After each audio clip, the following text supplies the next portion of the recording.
Bismillahirrahmanirrahim. Assalamualaikum warahmatullahi wabarakatuh. Saya Ratna Juwita ingin menyelesaikan UTS tentang pemberdayaan otonomi daerah, yang mana soal nomor 1 itu adalah gagasan dan kebijakan otonomi daerah itu dari waktu ke waktu.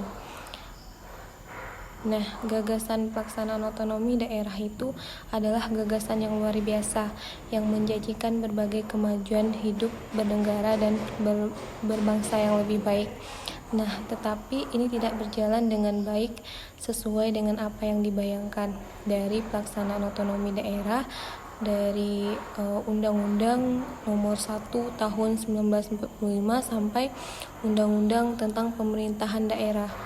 Nah, di sini dapat dijelaskan bahwa Indonesia itu akan adalah negara kesatuan yang mengabdikan dirinya pada pelaksanaan otonomi daerah sejak zaman dahulu, yaitu pada zaman kerajaan, pemerintah Hindia Belanda, Jepang, dan sampai sekarang. Nah, sejak Indonesia itu merdeka sampai sekarang, bahkan sebelumnya perkembangan otonomi daerah itu telah mengalami perubahan. Akan tetapi pelaksanaan otonomi daerah itu merupakan tekad bersama rakyat Indonesia yang membuktikan bahwa undang-undang itu pertama dikeluarkan sejak Undang-Undang Nomor 1 Tahun tentang Kedudukan Penelitian Nasional Daerah tahun 1945, dan hukum kan terus berubah mengikuti pasang surut perkembangan politik Indonesia, tetap tentunya sesuai dengan karakteristik situasi politik saat ini. Baiklah, selanjutnya itu ada soal nomor 2, di mana soalnya itu apa sih yang kita pahami mengenai konsep pemberdayaan otonomi daerah. Nah, pemberdayaan itu kan adalah perubahan yang dimiliki oleh masyarakat, dan pemberdayaan itu adalah partisipasi dan inisiatif yang dimiliki oleh masyarakat. Dan kemudian pemberdayaan ini menekankan bahwa orang yang memperoleh keterampilan, keahlian, kemudian kekuasaan untuk mempengaruhi kehidupan orang lain. Contoh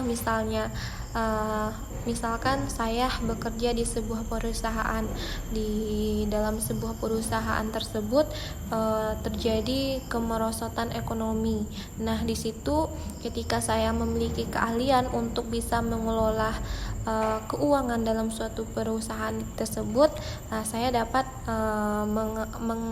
mengambil alih dalam pengelolaan tersebut gitu, karena saya memiliki keahlian dan keterampilan di bidang itu. Nah, itu pemberdayaan. Selanjutnya itu adalah otonomi daerah. Otonomi daerah itu adalah hak wewenang kita dan kewenangan daerah. Jadi saya ulangi, otonomi daerah itu pada dasarnya adalah hak dan wewenang sebuah daerah untuk mengatur dan mengurus urusan rumah tangganya sendiri.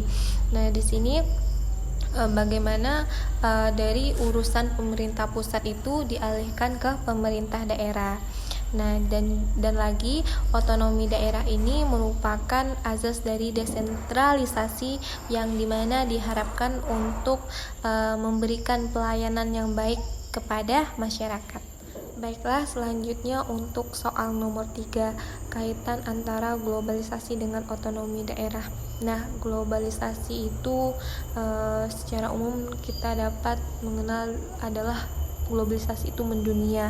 Nah, baik itu pelajar, masyarakat di saat mendengar kata-kata globalisasi itu sudah tidak asing lagi, karena globalisasi itu berlangsung pada semua bidang, baik politik, ekonomi, budaya, dan lain-lainnya. Nah, di sini dalam globalisasi yang sekarang ini yang ingin saya bahas ini adalah perkembangan teknologi. Nah, perkembangan teknologi di dunia ini sangat luar biasa, baik itu dalam penyebaran informasi di berbagai bentuk, dan kepentingan itu sudah tersebar luas. Nah, di sini tidak bisa kita hindari. Oleh karena itu, globalisasi itu tidak dapat kita hindari, karena kehadiran globalisasi itu membawa pengaruh terutama di Indonesia.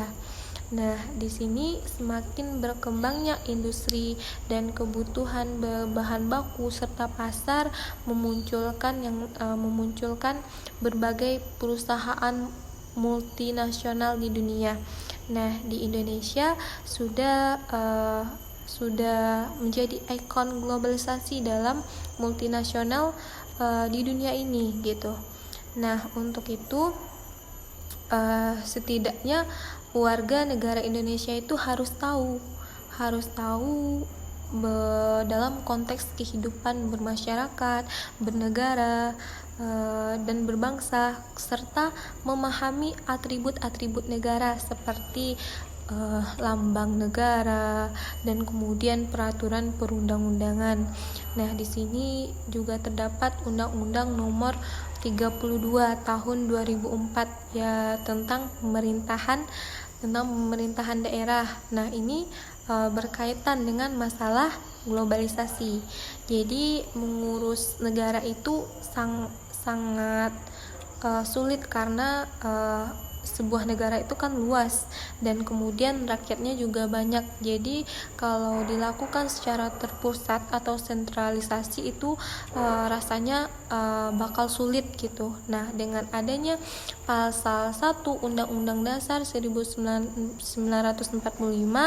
yang mengatakan negara kesatuan itu berbentuk republik. Nah, jadi negara kesatuan itu bukan berarti bahwa mengolah negara itu hanya hak dan tanggung jawab pemerintah pusat, tetapi juga ada hak dan tugas pemerintah daerah untuk lebih menciptakan peran nyata daerah dalam pembangunan nasional.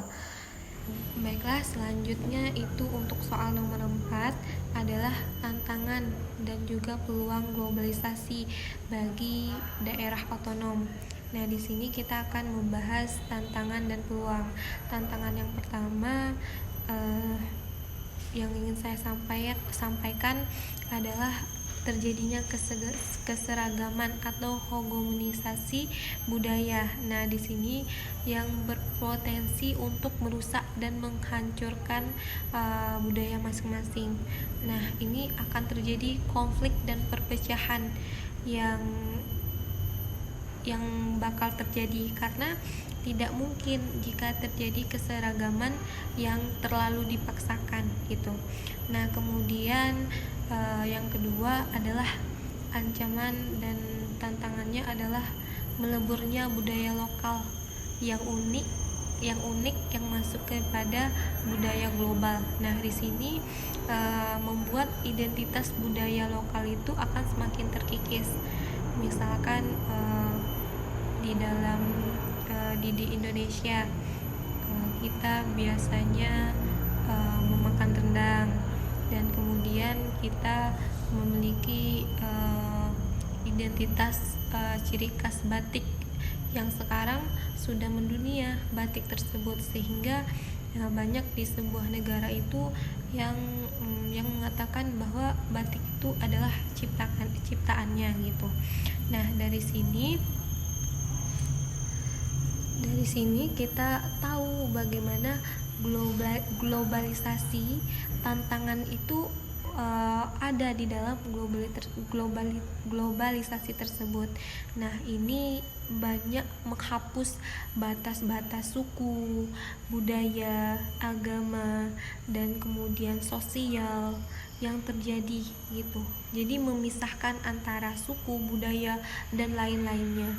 Jadi dalam menghadapi tantangan global ini tidak ada pilihan lain kecuali adanya mengikuti perubahan dan mengambil langkah baru atas pemahaman atas krisis identitas tradisional yang lama yang melekat dalam diri anggota masyarakat. Nah, selanjutnya mengenai peluang globalisasi. Nah, dari tadi kita membahas mengenai keseragaman. Nah, jadi peluang ini atau kesempatan ini akan membangunkan kesadaran kita untuk memperkuat konektivitas dalam perbedaan.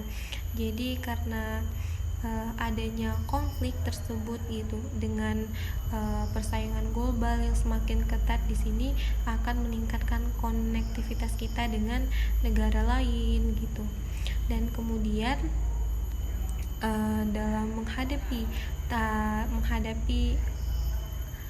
tantangan kemudian dan peluang itu adalah kita sebagai daerah otonom itu membuat perencanaan yang cermat di tengah kehidupan yang semakin bersaing. Dan kita tahu bahwa di sini tidak terjadi kompetitif di sekolah saja, tetapi di negara itu sudah bersaing antara satu negara dengan yang lainnya. Nah, di sini adalah bagaimana kita membuat perencanaan untuk meningkatkan kompetitif tersebut dengan cara kita belajar dari pengalaman, meningkatkan kemampuan diri kita. Baiklah, selanjutnya untuk pertanyaan terakhir nomor 5, bagaimana penataan organisasi perangkat daerah. Nah, di sini pembentukan organisasi perangkat daerah itu ditetapkan oleh peraturan daerah tetapi berpedoman pada peraturan pemerintah. Jadi, peraturan daerah mengenai susunan, kedudukan, tugas pokok organisasi perangkat daerah itu, rincian tugas fungsi itu diatur oleh peraturan gubernur atau bupati dan wali kota. Nah, berdasarkan peraturan pemerintah nomor 41 tahun 2007 tentang organisasi penataan daerah. Di sini merupakan landasan hukumnya. Nah, implementasi penataan kelembagaan perangkat daerah itu merupakan sebuah prinsip-prinsip organisasi dalam menyampaikan visi, misi yang jelas, kemudian pelembagaan fungsi lini, fungsi staf, fungsi pendukung, efisiensi dan efektivitas, dan rentan kendali serta tata kerja yang jelas. Jadi, penataan organisasi perangkat daerah berbasis otonomi daerah itu menjadi dasar utama dalam penyusunan penataan organisasi perangkat daerah. Nah, di sini dalam menyusun struktur organisasi perangkat daerah itu harus memiliki dan mempertimbangkan sumber aparatur yang dimiliki, baik itu desain struktur organisasinya maupun jabatannya yang diduduki oleh orang-orang yang tepat. Nah, kemudian yang menjadi dasar dari setiap organisasi adalah itu ada dalam struktur penataan organisasi ada kepala daerah, sekretaris, kemudian staf dan lain-lainnya.